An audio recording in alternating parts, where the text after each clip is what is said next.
Hi guys, in this video I will show you how to set up two-step verification on Microsoft account. First of all, you need to open your browser and in the search bar of it, you will have to type login.live.com. Then you need to press enter. Once you have done that, you will be landed on this sign in page where you need to provide your email address and then your password, and you simply need to sign in into your account. Now once you have successfully logged in the top you are going to see this section where you need to tap on security. Now in the security, by default your two-step verification will be turned off.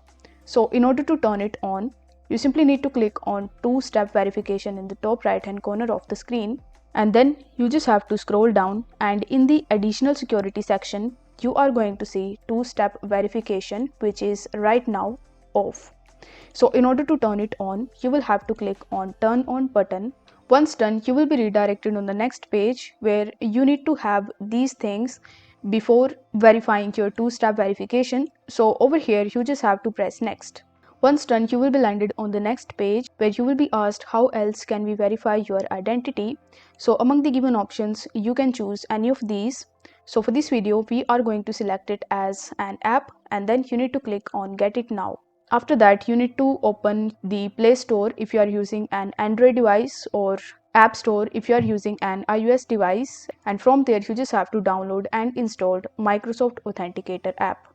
Now once you have successfully installed it, you will have to press next. After that, you will be shown this type of QR code. So in order to scan it, you first have to launch your Microsoft Authenticator app, and after allowing certain permissions, you will be landed on this type of page where you will have to click on the option of scan a QR code. After that, you need to allow the camera permissions, and then you need to just scan this QR code. Once you do this, you will be redirected on this page where you are going to see the prompt that two-step verification is now turned on. So if the video was helpful, then don't forget to hit that like button and subscribe to the channel. Thank you so much for watching.